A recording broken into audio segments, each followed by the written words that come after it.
Meet the Mathewsons. They're a dynasty of dealers. It drives really well. With a love of classics.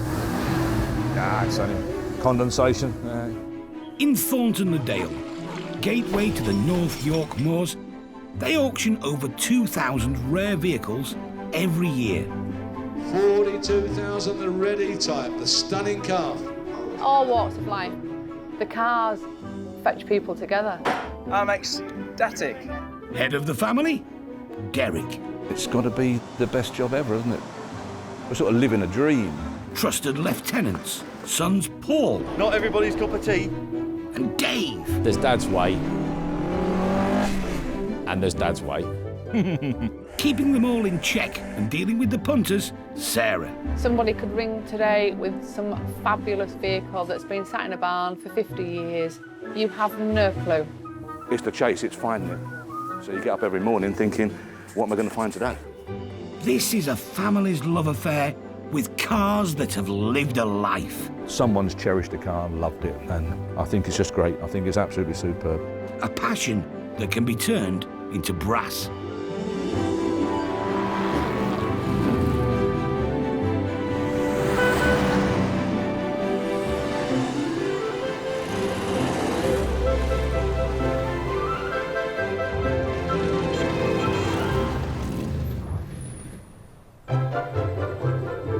On sale this week. 1980 Ford Escort RS2000. So you didn't take the head off of this just to keep your tranny running, did you? 1955 Willy's Jeep, start me on that. I can't remember, one of them's a hand throttle. Oh, with 3 speed. The chopper bike, it's there, start me on it. It's unstable. Coming down there, you're like that. I'm not aware she's on any pay. They said they'd just do like a 5-year trial and see how I get on.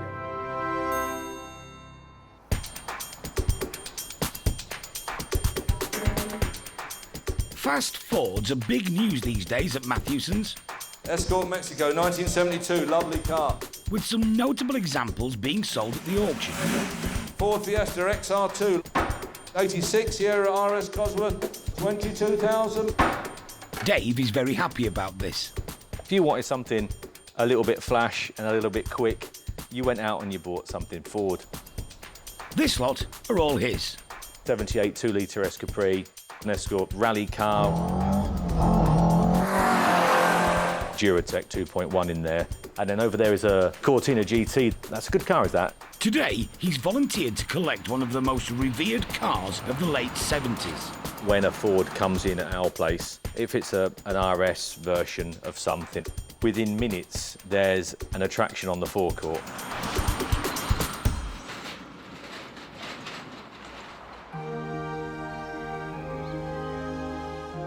It was the mid-1980s when Simon Archer from Burton-on-Trent first clapped eyes on the four-wheel love of his life. One of the most desirable cars at the time. I'd wanted one since I was 17. When this one came up on the forecourt at £3,300, I got the money and that was it. I went and bought it. My pride and joy. It's a Mark II Escort RS2000. A bit the worse for wear, yes, but back in the day, it was the dogs. Just absolutely love the style of them. They got a reputation, handled well and got plenty of power. Many a time I've raced Renault 5 turbos. You just got to use it. Use it and abuse it. Like many fast Ford owners, the 23-year-old version of Simon suspected the interior trim was slowing him down. It was just all about getting weight out of the car. The RS has left him with a mixed bag of memories. Been driving it for 3 or 4 years. Wife fell pregnant, and the night waters broke. I took her up to the hospital in this car, and I was sent home by the doctors. Gets a phone call from my wife. It's on its way. Next knock at the door, 2 policemen. Your car's been found in Derby. 2 to 3 hours later, my first daughter was born. The stolen RS was eventually returned, but it was never driven again and has been in this garage for 26 years.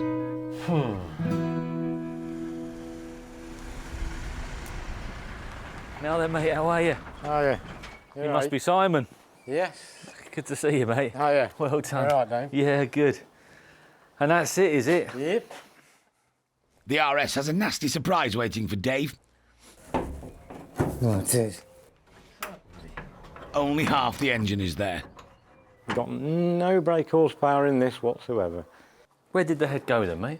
Went on the transit. Right. So you didn't take the head off of this just to keep your tranny running, did you? I did at the time, Did yeah. you? Because the transit dropped the valve. Yeah. So I just did a straight swap. Took this off here. Yeah, banged it straight on. The droop snoot nose of the RS improved its aerodynamics, but also gave 70s TV cop Bodie from the professionals a genuine bonnet sliding advantage over gangland Crims. Ford ditched Cosworth Power in favour of the less needy 2-litre Pinto. Slow by today's standards, but tail-happy fun could be had with a Queen soundtrack. In 1978, the RS cost just under £4,000. £500 more would get you one with brown velour Recaro seats with fishnet headrests. At today's prices, a good one could cost you 10 times that. One with under 1,000 miles on the clock recently sold for £100,000. Something Ford didn't shout about, though, was the mediocre metalwork. They just went everywhere. Yeah, absolutely everywhere. Floors, seals, inners and outers, door bottoms, wings. Yeah, they were only built just 10-year lifespan, I think, really. That's all the Ford were looking at. And here we are a million years later and they're still with us, aren't they? By rights, shouldn't be here, should they? Should be baked bean tins.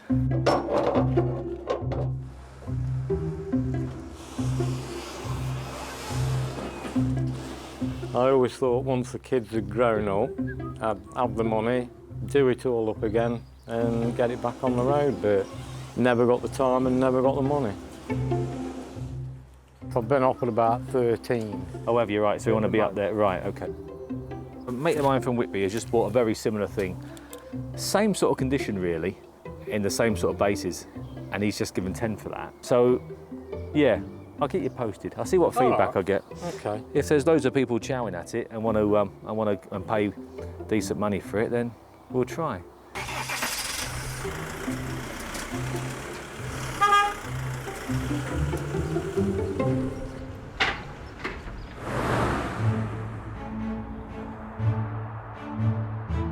Another day, another car. All right, mate. Yeah, I've got a 10 similar to this one. Have you? Yeah, I've got a 12 downstairs. Yeah. Occasionally, Derek has no idea what's going to turn up. What a lovely car. Oh, here he is now. Yeah. Cracking car, isn't it? Yeah. And you've had it all these years? How many? 35, 37 years? Wow, long time, isn't it? Yeah. What's important for the seller, though, is will someone else want to buy it? This is very specialist, isn't it, really? Yeah, it's got to be, yeah. It's in fantastic condition. Sometimes it's obvious. I think it'll do well. It certainly caused a lot of interest. Good. No question of that. Oh, well, leave it with you. But as the generations of cars go by, it isn't just age and rarity that makes the difference between hammer down or no sale. Nice to see you. Pre-war cars are out of vogue. They're just not doing the business. We've not got the buyers anymore because of the age. They're so unusable by the age group that is now dealing with classic cars. You know, the older guys who could manage them, understood them, accepted them, and respected them, are just not there. They've given up, they've passed away and such like, so it leaves the mid-age group that now regards 50s and 60s as very old cars. And they just won't be patient with them, they won't cope with them, but there's always a few that buck the trend. Derek loves an old Austin. This Austin Heavy 12 first hit the road in 1929. The value for money is just tremendous. I mean, this has got a guide of something like 8 to 10, I think, or something on that line. You know, it's a heck of a lot of car for that sort of money. It really is. 1500 and some odd cc, 12 horsepower, 4-cylinder, very, very strong, powerful engine with a flywheel like the size of a dustbin lid. So once you got it turning and just wobbling over, just cruise along nicely, you know, light throttle, top gear, and it's roll along beautifully. Beautiful interior, worn patina. That's the word, patina, which means worn out, doesn't it? But it's not worn out, it's lovely, it's really mellowed interior, superb. If it could talk, it would be absolutely brilliant, wouldn't it, to tell you where it's been, what it's done, and so on. And when you think that we're talking about a car that is not that far short of 100 years old now, it's entitled to have a few battle scars and a few marks and bits and pieces, and you know, and so will we all when we get to 100 years old, if we get that way. It's got a previous life, and it's now going to have a new life.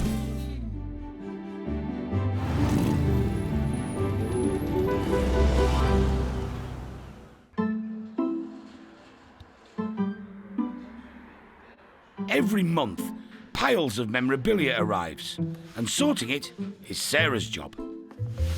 This box full of treasure is Derek's personal stash. This is all stuff that, items that Derek bought in the last sale. I thought we were supposed to be getting rid of stuff. Yeah. A couple of bits, just a couple of odds and sods in there. Not a great deal, John, just the odd fan belt. It's quite heavy. I think Sarah's complaining. That's Yeah, well, she does all the time, yeah, but we don't take any notice. Big yellow square fan belt. Is she on performance-related complaint pay? I'm not aware she's on any pay, let alone the performance. I hope she's not being paid.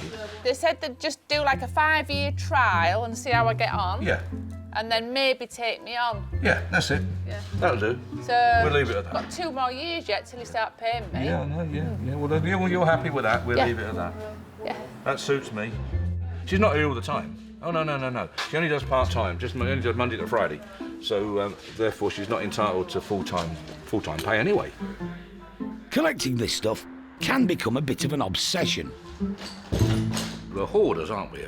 Deep down, we're all hoarders, really. That's what we are. Yeah, there's something wrong with us, there's no doubt about it, and we know that. But it's recognised now and it's accepted. And it was a bit taboo, you know. People never spoke about it 20 years ago. They wouldn't talk about it. You know, if you said to them, like, you're diseased, you're a hoarder. No, I'm not. No, I'm not. No.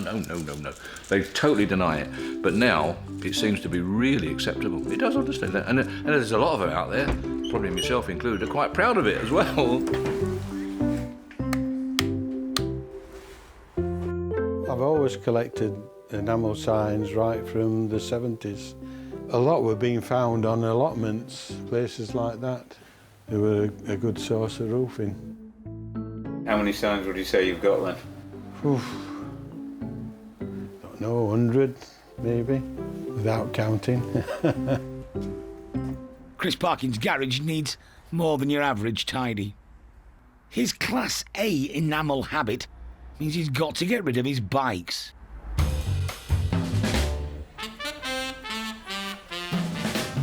This is a 1959 NSU Prima 3.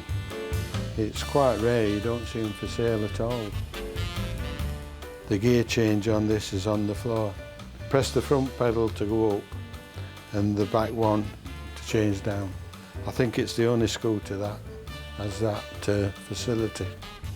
Part Italian Lambretta, part German VW. The NSU has style and engineering. And in 1957, it would have cost £199 and 19 shillings. I think I put a realistic reserve of 1,000 on it. It should fetch more. But if you get 2 people who really want it, when the bidding wars start, it'll go mad. The global popularity of scooters today is because of the fashionable Italians. Vespa meaning wasp and Lambretta, a Milanese water sprite. They had the style, but the Germans got there first. In 1894, they made a motorised bike with a step-through frame and fuel tank on the down tube, a scooter. Not only do the Germans claim its invention, they pioneered some fiendishly clever uses for their scooters. Zundap made the highly rated Bella in the 50s and 60s. Well engineered, reliable, and with enough oomph to get you home without breaking down. They still have a dedicated following. And Heinkel abandoned fashion in favour of practicality with their tourist scooter. Along with Zundap, Goggomobil and Messerschmitt, they all morphed into making microcars, somewhat ahead of their time. And then they all disappeared.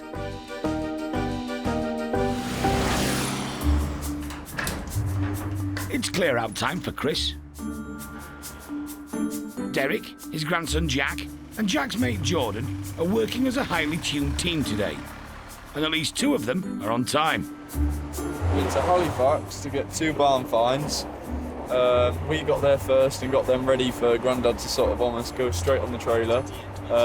And on his way there, picked up an MG TF, I think it was, to then come to here, to then go to Humber Bridge to get 2 more motorbikes. I haven't had lunch yet, and it's 4:30. NSU had licence from Lambretta, so basically it's a Lambretta. I've seen plenty of scooters, but I've never seen one like this before. It's a fairing. And with the hard work done, Yeah, okay. Sorry I'm late.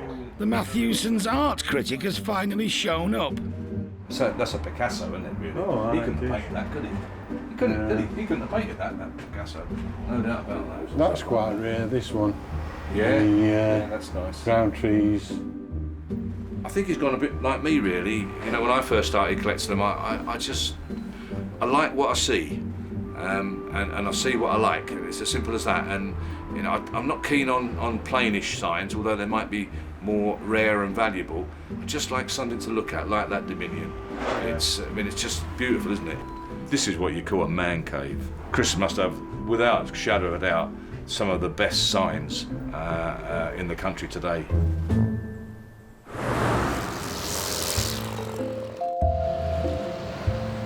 Honestly, I've not had a cup of tea all day. I know, no dinner. I feel a bit faint. The slightly dishevelled 1980 RS2000, with only half an engine, has arrived at the garage. Derek's not entirely happy. Lost a few horses have escaped, and it's in a nondescript beige, which I can't really imagine anyone in them days ordering one in that colour. I mean, wow. I can remember taking one in part exchange for a 3000S Capri. I remember driving up the road and it drove like a brand new car, but boring, slow. But there's nothing that can't be uprated. Unrestored RS2000s are still a thing of beauty for many potential buyers. There's guys out there that haven't got the top RS money and don't want to spend the top RS money, but are quite prepared to do a bit of work, and there's the car for them.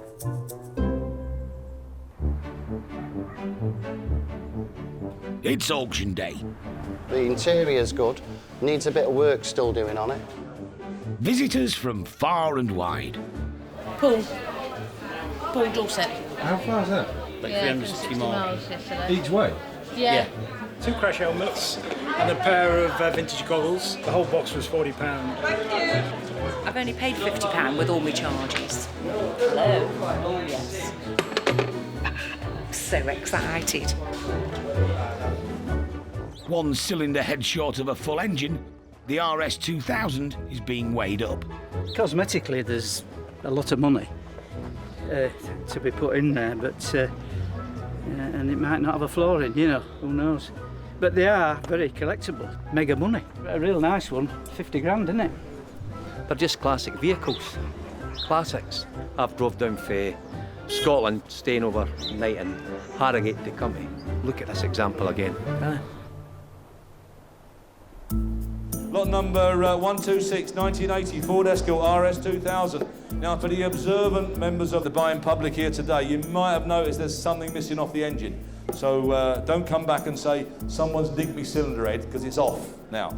Anyway, very genuine. There it is. Start me on it. We're going to be. Everyone wants to give 5, don't they? 5, 6, 5, 7, 5. 7,500, 8. 8,000 submitted, 8,000 right at the back, you 2 are out, 8,000, 8,500. 9,000 right at the back, 9,500. 9,500 on the phone. Are you sure? 9,005. You look unsure. I'm worried about you driving home and having an accident thinking about it.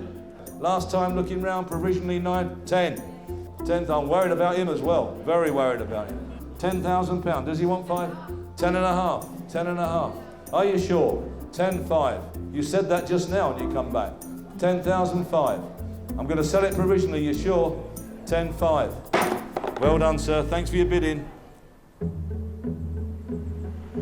The lucky winner, Wayne Hickman from Warrington, here to collect the car. He couldn't make the auction because he was watching the horses at Goodwood. His mate Eddie did the phone bidding from outside the hall. He was living the high life, and I was sat in the office. That's all I could say. So you're like his butler?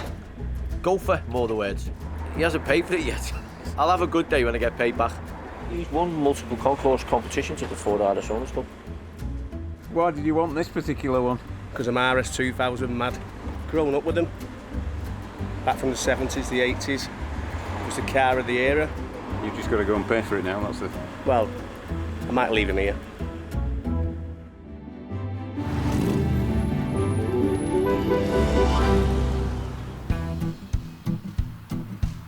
Dave's heading out to do a quick local collection of 3 unusual machines. We're picking up sort of Vietnam Army Jeep, a Mini and a chopper with the old centre 3 change.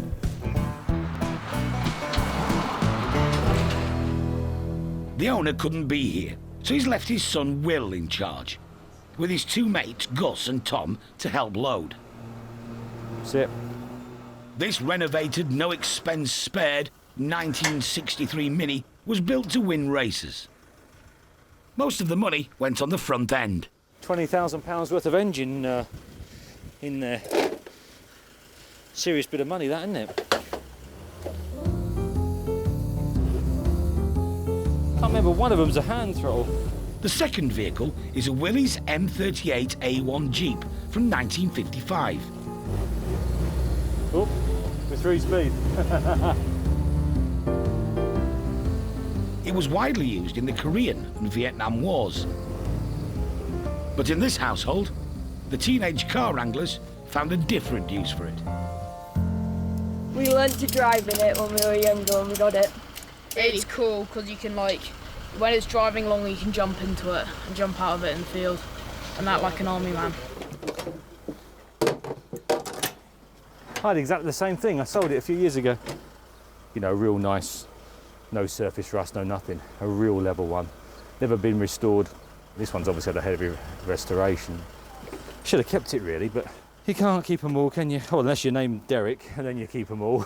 But if you're named David, you sell them and buy something else. Loaded in the Jeep's trailer, the Rally Chopper. For many children in the 1970s, it was difficult to imagine a more desirable bike.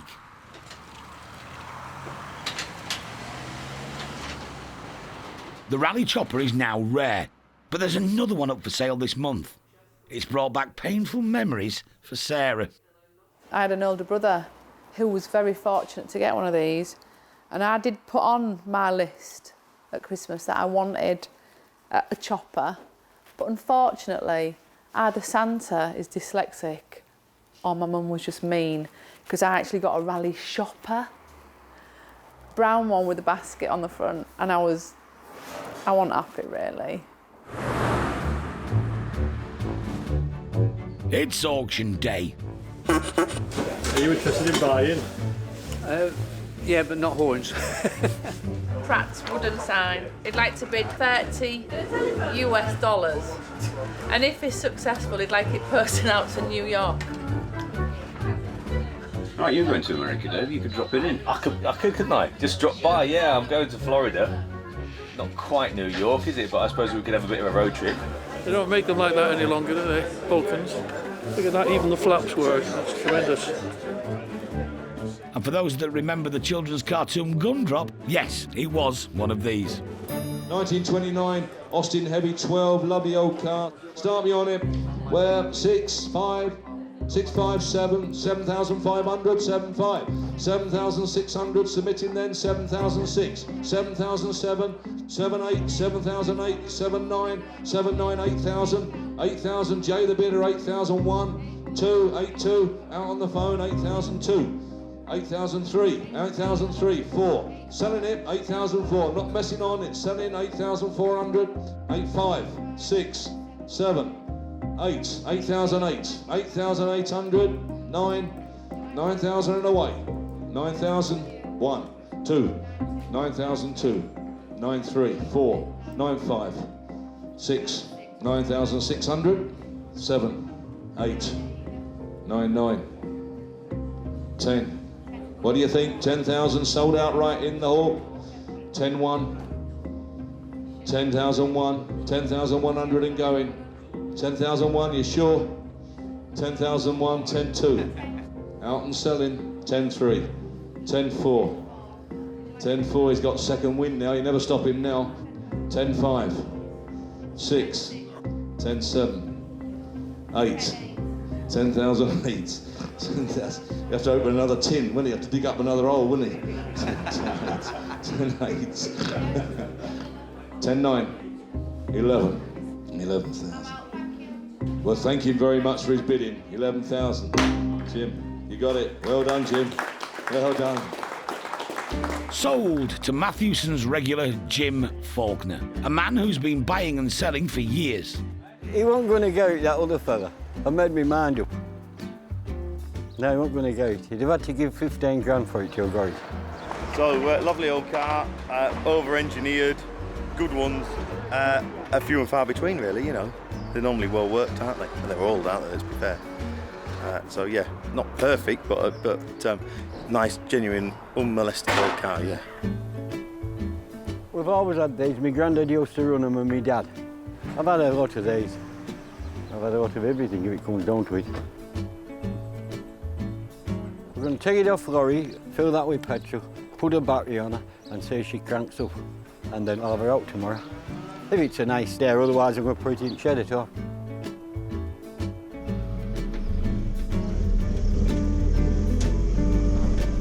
I got a new, what you call a lease of life. I wanted and I got it, didn't I? And there she blows.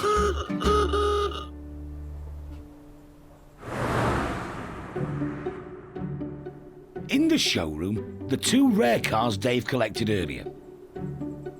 The Willy's Jeep from '55 and the '63 Mini. A veteran of Snetterton and a class winner at Brands Hatch. It's a specialist, track-focused machine. Yeah, so it doesn't look like it, but there's paper proof to say that that little lump there has had a £25,000 expenditure on it, which is just mind-boggling, isn't it, for a little mini lump. Apparently there's some racing fuel in it at the moment that's got to be drained out before it can be started, and then it's started on normal fuel, and then it goes on to race fuel later on. But anyhow, there you go. It's a race engine really for that. Yeah, so the only time you take it out is when you're going to go around a racetrack, that one. I wouldn't have thought it'd be much fun to drive on a normal road. It would be all or nothing, I would think.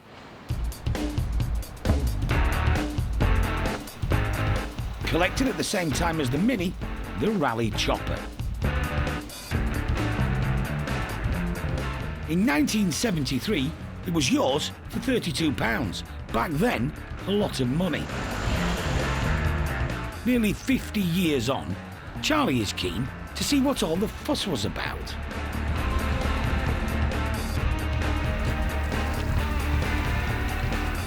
I like the look of them with the high back seat and stuff. I do like them, yeah. Sadly, that's where the praise ends. It doesn't hold itself in first and it don't like changing and stuff. I think it's something to do with this, which is the gear selector. It's a good looker, it's not a user. The disappointment for children of the 70s continues. He's got some issues with the handling too. It's unstable. Coming down there, you like that. It is pretty ancient, to be honest. Marks out of 10? A 5 or a 6. 7 to be generous. A brutal review of one of the most fondly remembered icons of the glam rock era. As for the Jeep, Derek knows one potential market. He has some thoughts. I don't think they'd mind me saying that they are pretty unusual guys, a little bit odd.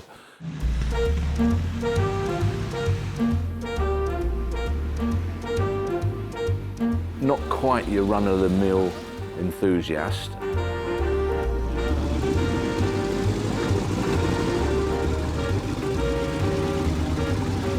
If you've got a collection of military vehicles, I think you almost start with a Jeep and you build on that, I would think. And if you have got a collection of military vehicles and for some reason a Willis or a Ford Second World War Jeep has escaped you, then you know you're out on the hunt. You've got to have one, obviously. I mean, every collection's got to have a Jeep, hasn't it? The buyer won't necessarily be a reconstructionist, but if they are, Derek knows what to expect. We call them the guys that have swallowed the book, you know, because they've read everything about from back to front books, and they're read it again in case they've missed something. And they come in and they'll tell you if it's got the wrong bolt and nut and bolt in the slam platform or something like that, you know, or that battery clamp isn't right. That's not right at all. Didn't send them out like that. So they're a bit of a nightmare, really. Lot number 11, 1955, Willis Jeep. Start me on that. Where? £6,000 the back, 6,000 out in the front. Right at the back, I've got 6,200, 6,002, 4, 6,400. Right at the back, out this side, 6,600, 6,006 on my right, 6,800, 6,008. Right at the very back, 7,000 on my right, 7,200, 7,400, 7,600, 7,006, 7,800. 8,000 back in, 8,000, 8,002, 8,200 this side. Are you all done? You sure? 8,200, 8,400, 8,004 he says, 8,400, 8,400, 8,600, 8,600 and in. 8,000, you sure? 8,600, I'm selling. 8,600, thanks for your bidding. 1,100 above reserve. Someone else nabbed the army trailer. £800. Neither disclosed to Derek whether they were military vehicle buffs or not. Probably best.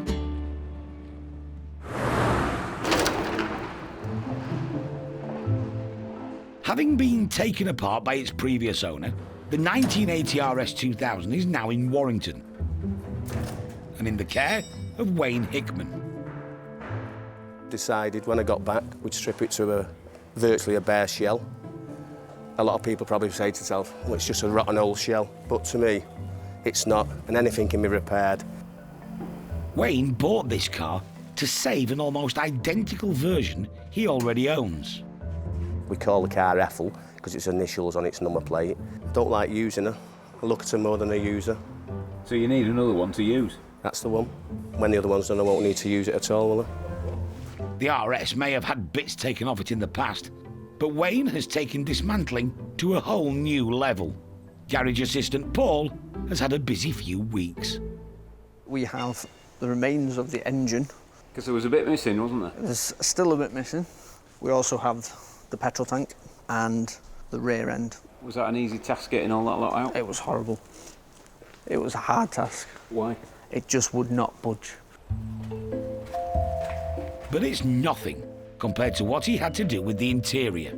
Carpet, we've got the glass out the car, seats, everything. I love my bikes, I love my cars, but this is a new experience. This is a totally different ballgame. Everything had to be catalogued. We have strut bolts. We have bolts from the dashboard. We have the original VIN plate. We also have fan control, and we also have handbrake. So you've literally taken this car back to every nut and bolt? It's literally down to every rubber grommet, every screw, every washer. Have you enjoyed cataloguing all this, or has it been a right pain in the backside? No, it's been a right pain in the backside, to be quite honest with you. It's been a right mare, but what a car. They are incredible cars. As you can see, the floor pans are in good condition. Bit of rust, yeah, the door step, got quite a large hole in, but the inner sill, the base, it's, as you can see, it's solid. So all this can be cut out and replaced.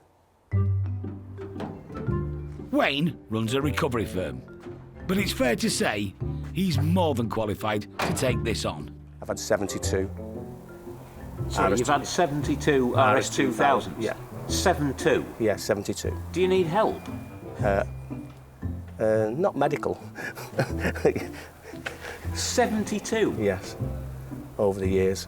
So I have got a bit of a passion for them. So you know what you're looking for? I'd like to think so.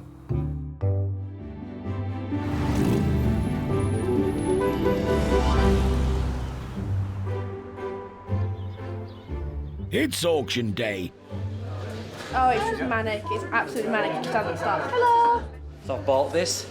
I don't know where I'm going to put it now. Derek's in full mod mode with a load of scooter memorabilia. The large frame picture Lambretta, £60. Rob, £60. Sold a bike and bought a poster, that's ideal. Don't have to insure an MOT a poster. I'll put any fuel in it. Going in the right direction, downsizing and everything, that's perfect. Time for the real thing. The rare Lambretta-inspired NSU scooter. NSU Prima, 1959, a cracking little bit of kit. Absolutely lovely. Whereabouts of that? 5, 6, 7, 700, 800, £800 for the Prima, £800 and going, then 800, 900 in the seats, £900 out on the side, £900 selling provisionally, 900 going, then is there £1,000, £900 and going provisionally, is there £1,000 anywhere? Be sharp, £900, be quick, £900, is there £1,000? Are you sure you're done? 900 provisional, nearly there. Biking bargains, bought by John Minery, a collector who saw potential. Very fortunate to get 3 bikes for not a lot of money. The NSU, just the aesthetics of it, the fact that it is you would say an ugly bike, but you know there's beauty in the ugliness, and there's not many of these about now. But what's not like about them? You know, they are beautiful, well-made, easy to manage machines. After the successful sale of the military Jeep in the auction, there were 2 more machines on offer from Dave's local collection. It was bad news for the 1963 race-prepared Mini. Is the 5 anywhere? Be sharp. 15, I might as well submit it. 15, I will. £5,000 below the 20 grand reserve, so no sale. We've struggled with this car. Very difficult to sell, being very individual to the guy, the owner, the vendor, the specification that he wants. Lots and lots of people out there admire it and very often in awe of what the owners and the vendors have done, but it still might not suit them. But it was better news for the rally choppers. The one that gave Sarah Christmas flashbacks was the first under the hammer. 420 in the seats, 440, £440. Going 440, selling 440. 440, thank you. The blue one, in better condition, went for £750.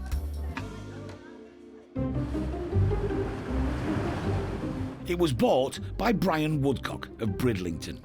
He has an impressive collection of motoring memorabilia. I started with the enamel signs, then one thing led to another. I got a petrol globe, then I got the pedal cars, then the penny arcade games, and this is what it's ended up like. In the next 2 to 3 weeks, I'll be putting a shelving up for the rally chopper, the 2 bikes and the 2 pedal bikes and car to go along the bottom. But Brian has made a schoolboy error with the chopper. Thought it was a Mark 1, and my friend said, I don't want to upset you, but it was a Mark 2. The Mark II had non-shifting welded handlebars and a less croggy-friendly seat. And Brian paid a hefty premium to correct another upgrade. I bought the Mark II gear lever and I've made it back into a Mark II, £170. But for Brian and those of similar vintage, the chopper is a priceless piece of nostalgia. It was what I had when I was a child. Ride around Bridlington with my friends, I think it's middle-aged gentlemen are trying to relive the youth.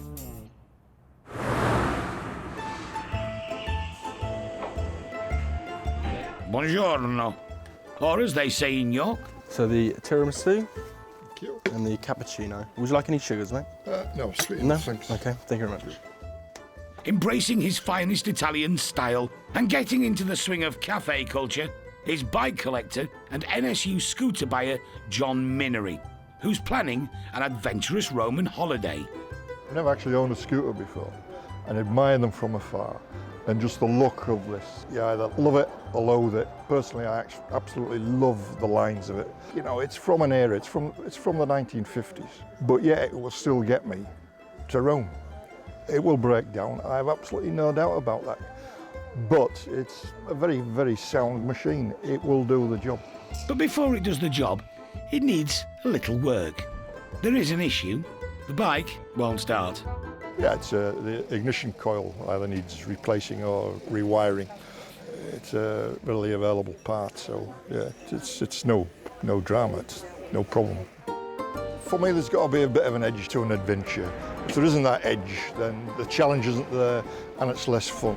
It's the enjoyment that comes with the whole package. And you just look at this and it puts a smile on your face. Arrivederci, eh? Good luck, mate.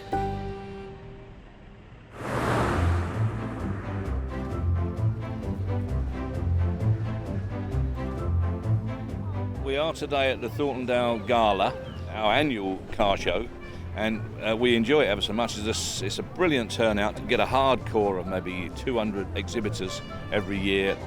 There's an Elf with its owner Sue. It's a 1969 Riley Elf Mark III. We've had it about a year, and we don't just bring the cars. I like to dress up. We put props in the car of the right sort of era, so some ladies' magazines and some vanity cases. I normally have a baby doll night dress, but I forgot to bring it today. And star of the show, it's Robert Bedford, with his partner, Janet. I've had him about 14 years, but he's only been in this state for about 2 years, because we've spent 5 years restoring him. He's not a show vehicle. Bob's in daily use, and he gets taken on holiday and everything. Owning a classic isn't about having the shiniest car. It's about meeting like-minded friends.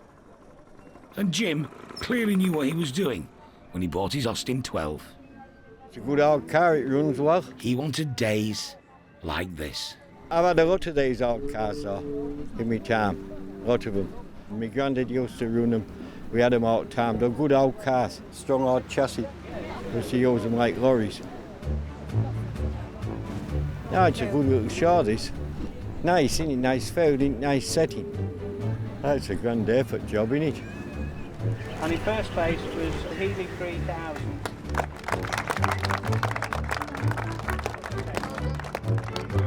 Thank you very much. Cracking truck. Thank you. They're now going home, and I like to see a good few of them go and thank them and just say bye-bye, safe journey and what have you, and look forward to seeing them next year.